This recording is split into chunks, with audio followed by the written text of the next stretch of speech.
Hey guys, welcome to Mullin Farm. I hope you're all doing well.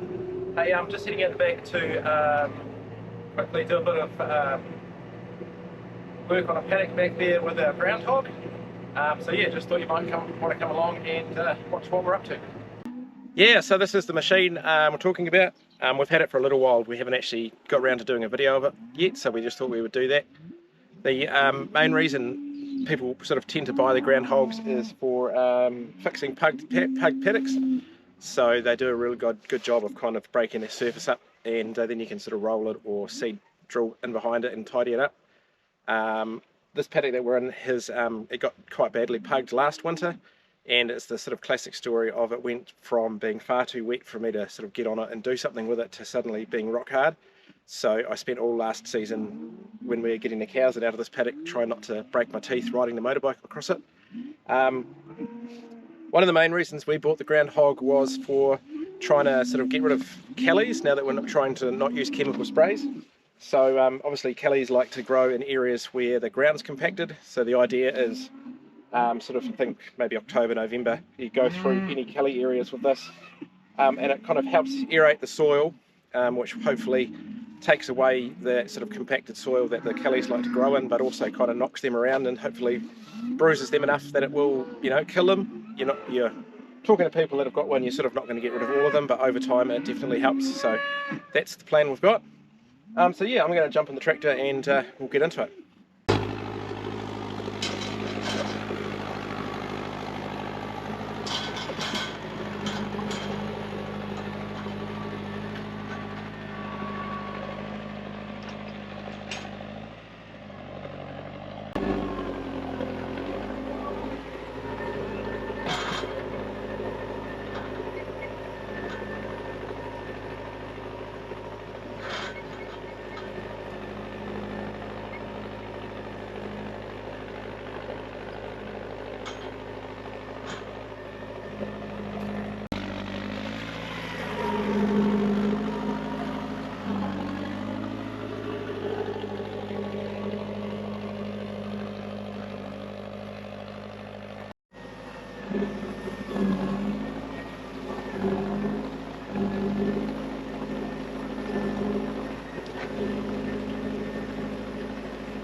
So yeah, the old groundhog has quite a few different uses.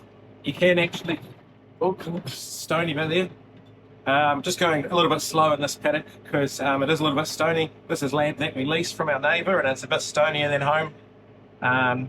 Basically just to do with where it is compared to Mount Taranaki.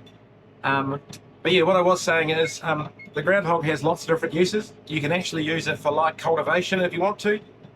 So I think basically what you do is that you change the angle of the tines.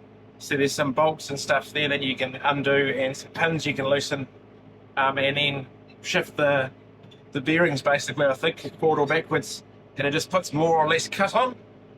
So yeah, I probably won't. I don't know whether I'll ever need to use it for cultivation, but it is that opportunity there if you ever need to.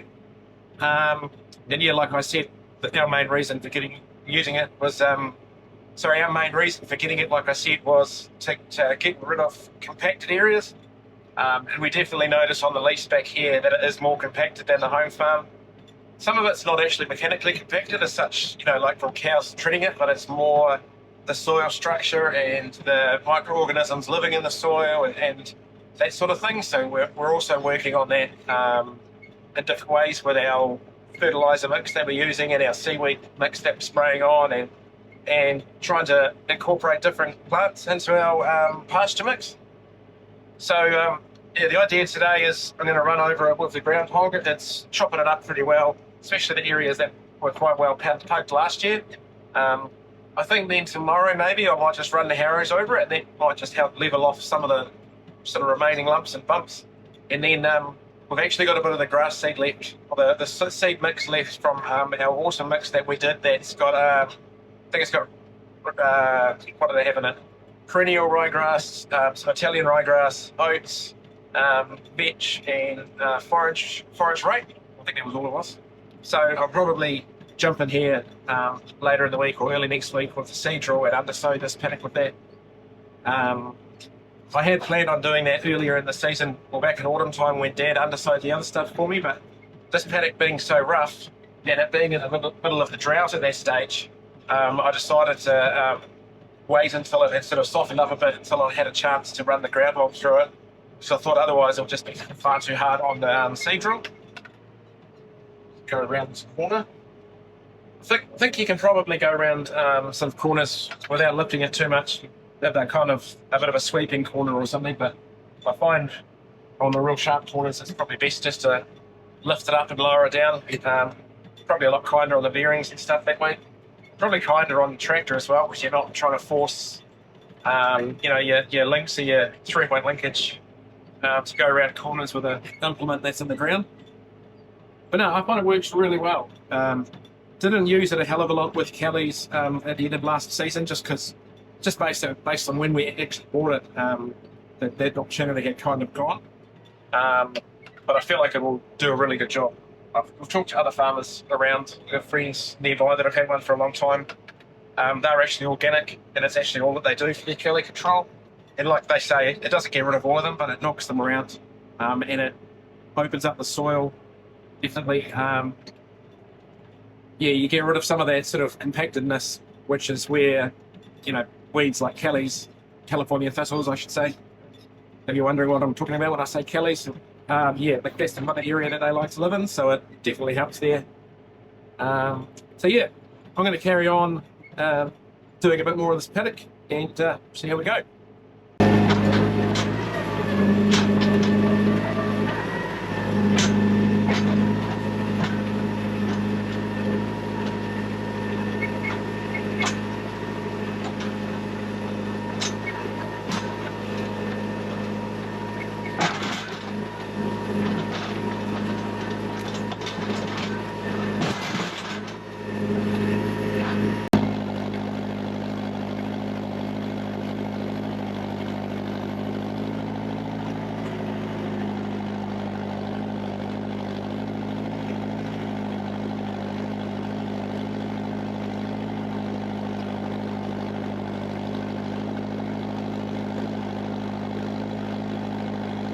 I just jumped out of the tractor here for a minute, and I just thought I'd show you a bit of what I was talking about, the pugging from last year.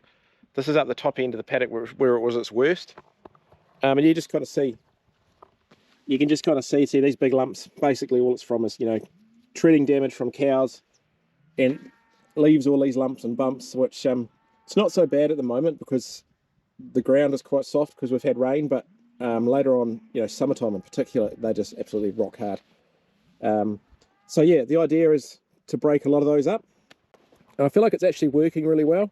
So you can see, you know, ones like that, it's completely broken up. Some of these smaller ones you can see there have chopped in half, and you know, it's actually leaving a pretty good groove down in the ground there. I haven't seen any leaking water pipes yet, so hopefully it means they're buried deep enough. But no, I'm pretty happy with that actually. It's not going to be perfect. You're never going to get all of it, you know, gone, but it's going to make a big difference.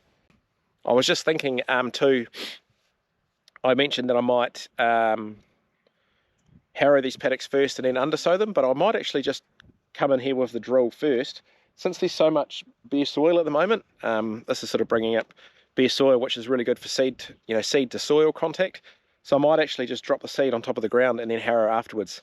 That might just save a bit of time and might actually be a bit gentler on the seed drill too. I will decide, and yeah, I'll let you know in a future video.